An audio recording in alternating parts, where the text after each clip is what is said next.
She was sleeping in her car when I found her. My own daughter, 28 years old, curled up in the backseat of a Honda with a busted taillight in a Walmart parking lot off Amnicola Highway, 3 miles from a house I paid cash for. I knocked on the glass and she flinched like I was gonna hit her. That's when I knew something was wrong. Follow this story to the end and drop the city you're watching from in the comments. I want to see how far this reaches. I'm Isaac Turner, 70 years old, 38 years at the same machine shop in Chattanooga before I retired. I never made a fortune, but I put money away every week of my working life. And when my daughter Madison married Thomas Reese 3 years ago, I paid $82,000 cash for a house in Hickson so they'd have a real start. Deeds in my name. I did that on purpose, not because I didn't trust Thomas, because that's just how you protect your kid when you've got something to protect her with. That Tuesday night, I was driving home from the hardware store when I saw a car sitting crooked in the far corner of the lot, engine off, windows fogged. I almost kept driving. Something told me not to. She woke up scared, not sleepy scared, scared like a dog that's been kicked. It took her a second to even recognize me. "Dad." Her voice came out cracked, like she hadn't used it in a while. "Madison, what in God's name are you doing out here?" She wouldn't look at me, just stared at the asphalt like it owed her an answer. "Thomas said I needed space.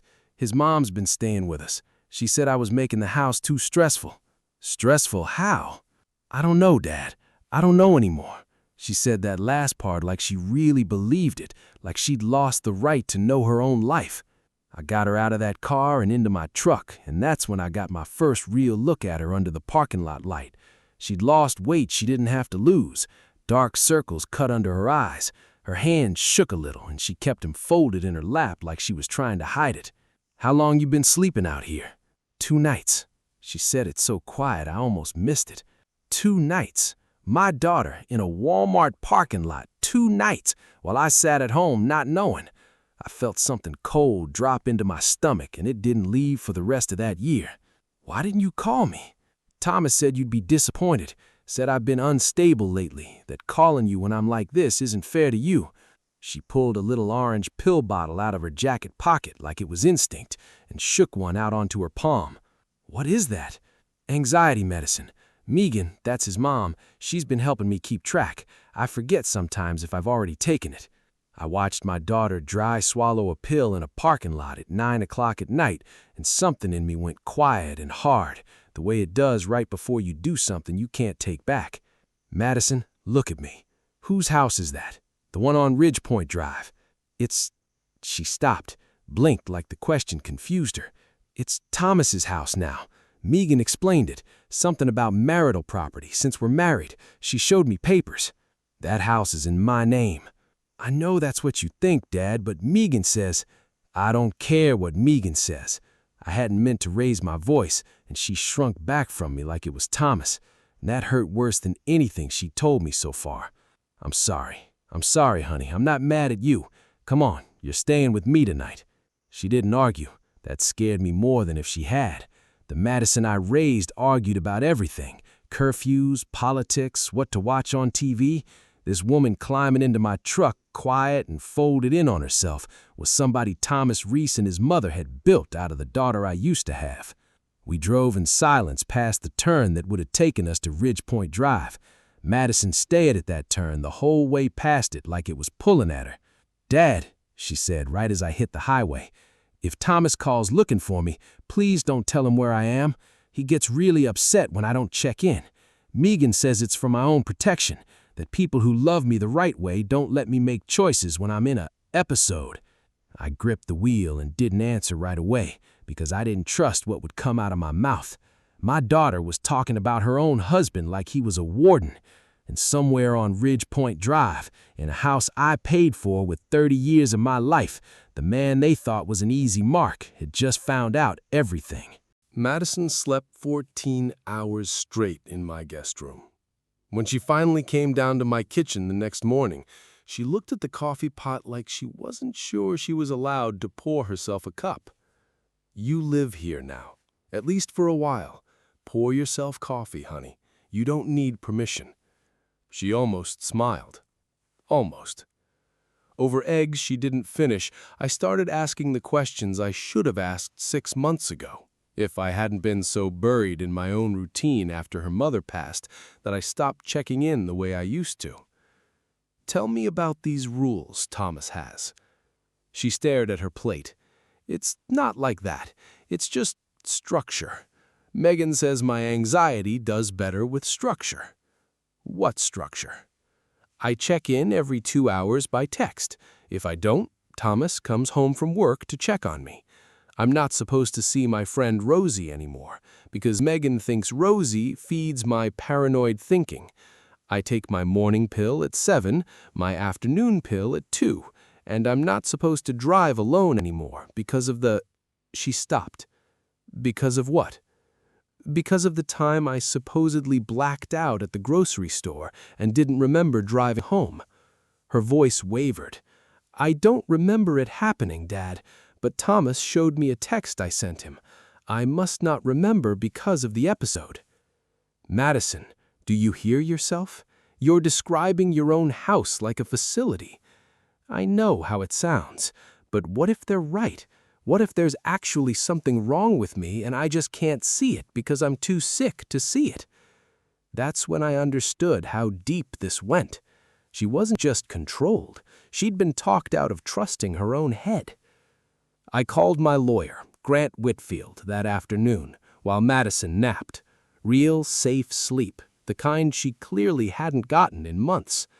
Grant had handled my affairs for 20 years, and when I told him what I'd found, he went quiet in a way that worried me. Isaac, I want you to get your hands on anything Thomas or his mother have had Madison sign in the last year, anything at all. I found the folder in Madison's bag without even having to dig, like she'd been carrying it around waiting for someone to finally look. Bank statements, a stack of medical paperwork from a Dr. Coleman, and underneath it all, a document with a raised seal that made my stomach drop. A durable power of attorney, granting Thomas Reese authority over Madison's financial, legal, and medical decisions in the event of diminished capacity. Signed 3 weeks ago, witnessed by Megan Richards. Diminished capacity. My daughter had been declared incompetent by a piece of paper her husband's mother probably drafted at her kitchen table. I photographed every page and drove straight to Grant's office. This is bad, Isaac, he said, spreading the pages across his desk. A legitimate incompetency determination requires a court hearing, independent medical evaluation, notice to family. None of that happened here. This was done quietly between them. So it's not legal?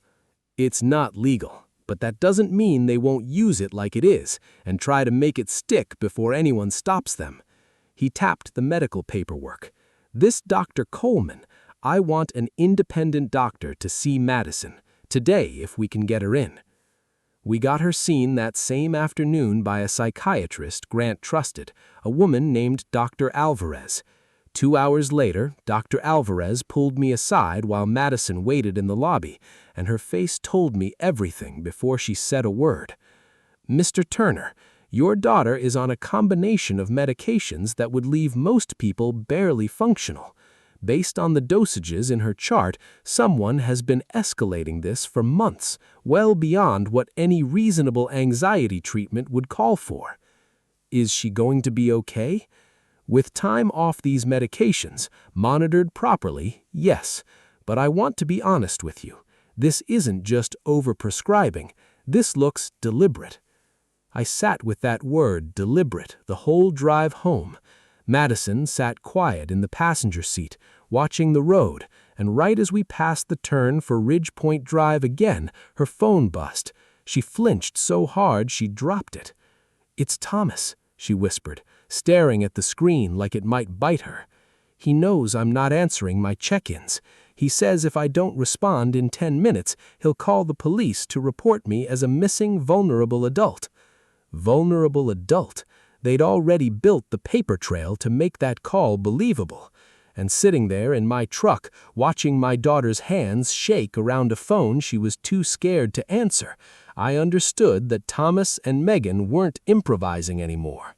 They had a plan, and it was already moving faster than we were. Madison didn't answer Thomas's text. I did. From her phone. One line. Staying with my father. I'm safe. Then I turned the phone off before he could write back. Grant called an hour later. Isaac, before this goes further, you need to see the house for yourself. Take Madison. Let her see it with you standing next to her, not alone. So the next morning, we drove to Ridgepoint Drive. Same house I'd walked through with a realtor 3 years ago, proud as I'd ever been, handing my daughter the keys to a life I thought I'd built her. Except the garden Madison had planted with her mother's old rose cuttings was gone, ripped out, replaced with white gravel. The welcome mat read, "By appointment only." Madison stared at that mat like it was a foreign language. Megan Richards opened the door before I even knocked, like she'd been watching through the window. Steel gray hair, thin mouth, a folder of papers already tucked under her arm, the woman came prepared for war before she said good morning. "Isaac," she said my name like she was doing me a favor by remembering it. "Madison, sweetheart, you look unwell. Have you been taking your medication?" Madison's whole body curled inward, back into that smaller version of herself. I've missed a few doses." "That explains the confusion then." Megan's eyes cut to me, cold and satisfied. "You should have called first, Isaac. Madison's condition doesn't respond well to surprises. I don't need an appointment to see my own daughter. Given her diminished capacity determination, you actually do. But come in, let's not do this on the porch." Inside, the house didn't feel like Madison's anymore. Warm yellow walls painted over in gray, family photos gone, replaced with black and white prints that looked like they came from a furniture catalog. Thomas was in the living room when we walked in, and I finally got a good look at the man my daughter married. He didn't stand up, didn't offer a hand, just looked at Madison the way you'd look at property that wandered off. "You scared me, Maddie. 2 days, no check-ins, I almost called the police." He said it soft, gentle even, but his eyes stayed flat and hard the whole time. "Sit down. You look exhausted." "She's not sitting anywhere until I understand what's going on in this house," I said. Megan set the folder on the coffee table and opened it like she was dealing cards. "Since you're here, Isaac, let's be direct. 3 weeks ago, Madison was evaluated and found to have diminished mental capacity due to a severe anxiety and mood disorder. Thomas was granted power of attorney. That includes decisions about her living situation, which includes removing her from destabilizing environments." Destabilizing meaning me, meaning anyone who interferes with her treatment plan.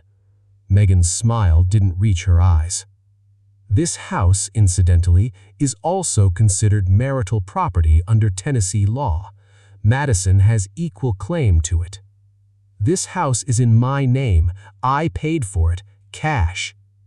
Marriage changes that, Isaac. You'd know that if you'd consulted an attorney."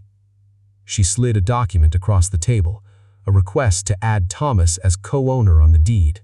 Madison's signature at the bottom, shaky, nothing like her real handwriting. "That's not her signature. It's notarized. It's forged and we both know it." Thomas finally spoke, voice tight. "You need to be careful about accusations like that in front of Madison. It upsets her, doesn't it, baby?" Madison flinched at baby like it was a slap. And in that flinch, I saw it. The real Thomas, the one underneath the concerned husband act, showing through for half a second before he caught himself. "We're leaving," I said, taking Madison's arm.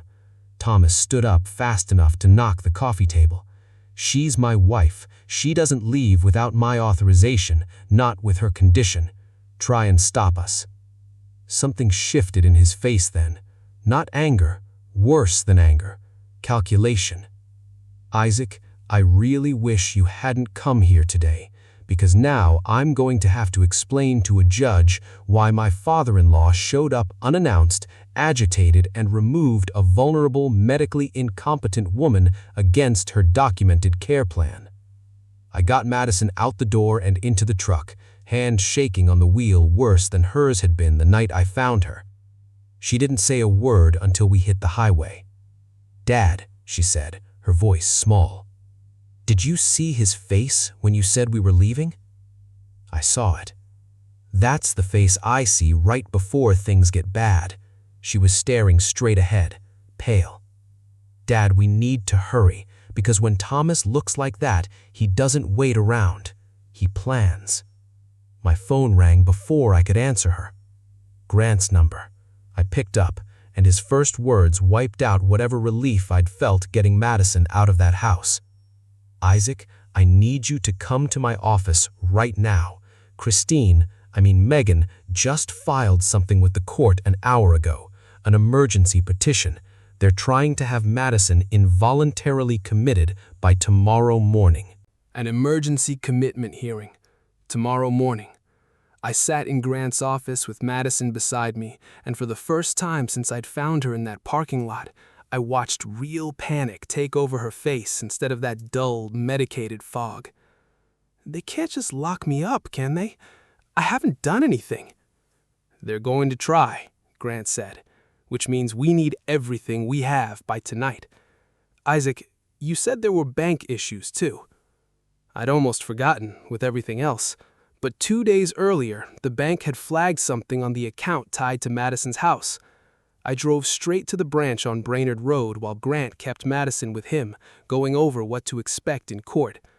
Patricia Nolan, the branch manager, had known me for 15 years. She pulled up the account with a look on her face I didn't like.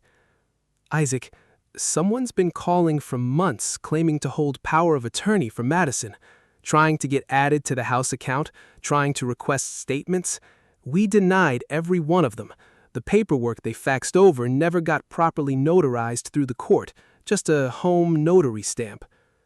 "When did the calls start?" "Almost 7 months ago." She turned the monitor toward me. A log of calls, all traced to the same number, Megan's cell. "And Isaac, there's something else.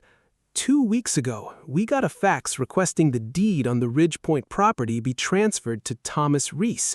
It had your signature on it." "My signature? I hadn't signed anything." "Our verification flagged it as inconsistent.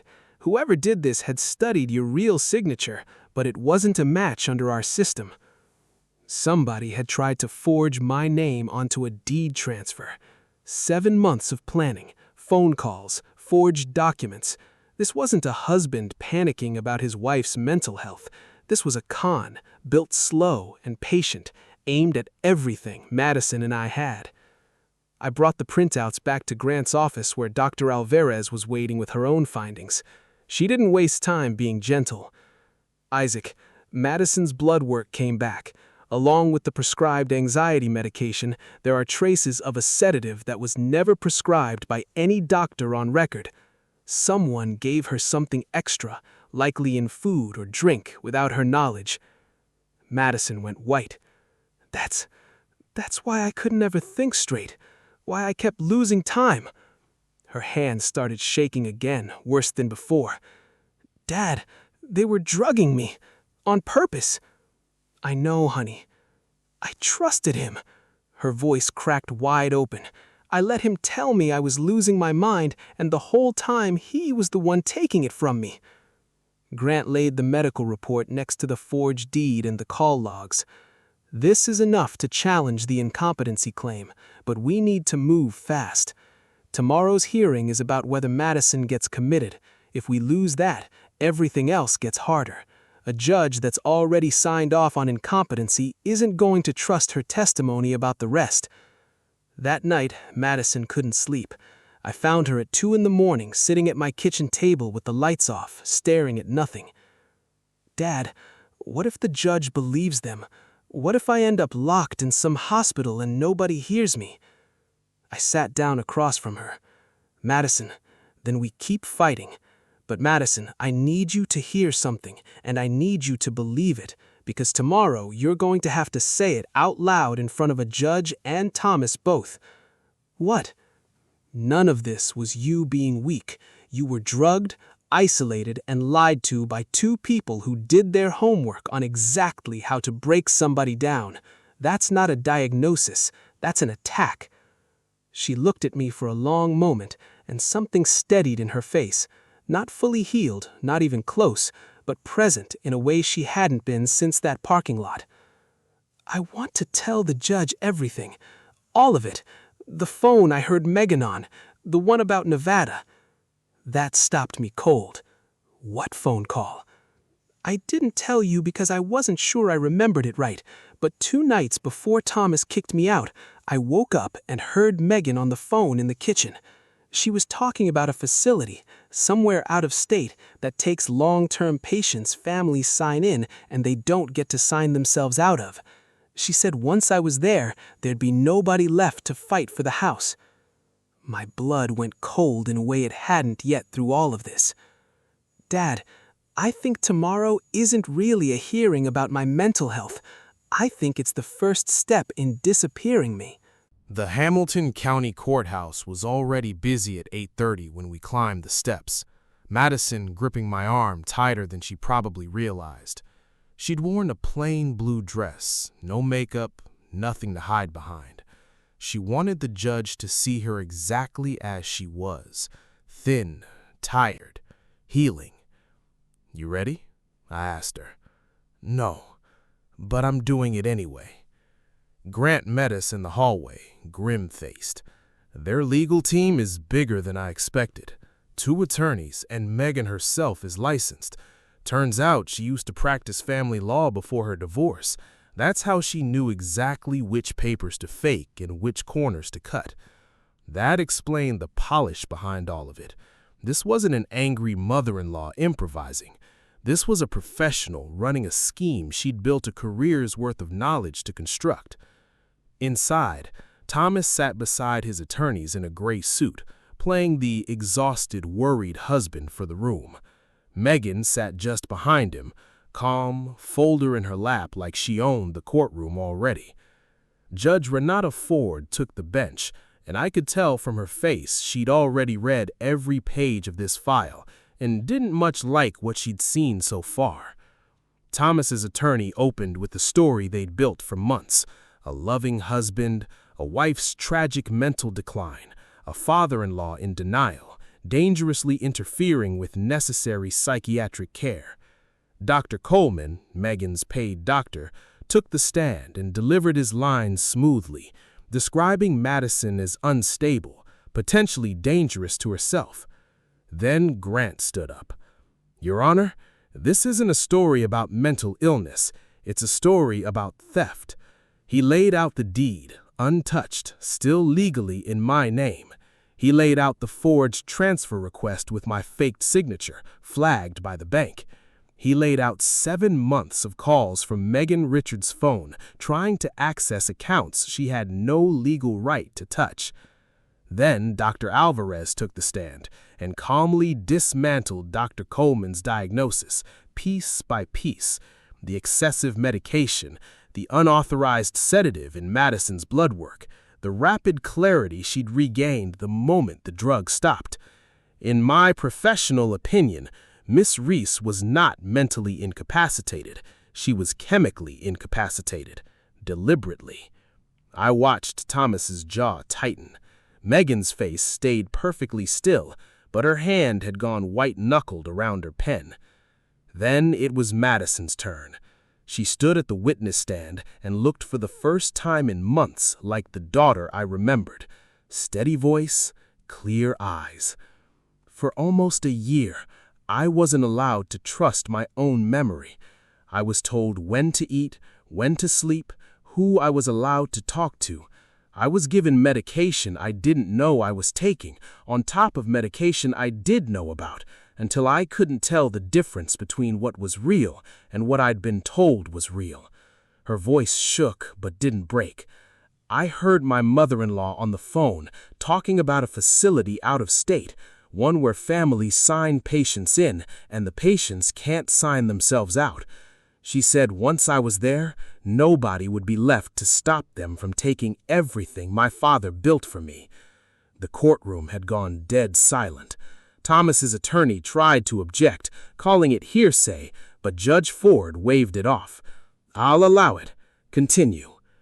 I'm not sick, Madison said, looking straight at Thomas for the first time since we'd walked in. I was being erased. Judge Ford closed the folder in front of her, like she'd made up her mind before Madison even finished. This court finds no basis for involuntary commitment. What this court does find is substantial evidence of fraud, forged legal documents, and possible elder financial abuse against Mr. Turner, along with evidence of deliberate medical endangerment against Miss Reese. She looked directly at Megan. I'm referring this matter to the district attorney's office. Effective immediately, all property and accounts revert to their legal owners, and I'm issuing a protective order barring both Mr. Reese and Mrs. Richards from contact with Madison Reese. Megan's composed mask finally cracked. This is absurd. Everything I did to protect my son's marriage. You'll have the opportunity to explain that to the district attorney, Judge Ford said flatly. This hearing is adjourned. Outside on the courthouse steps, Madison stood in the sunlight for a long moment before she spoke. It's really over? The legal part is. The rest, that's gonna take longer. She nodded slowly, wiping her eyes with the back of her hand. I keep thinking about what you said that first night, that the woman sleeping in that car wasn't the daughter you raised. You're more her now than you've been in a year. I want to go home, not Ridgepoint, your kitchen.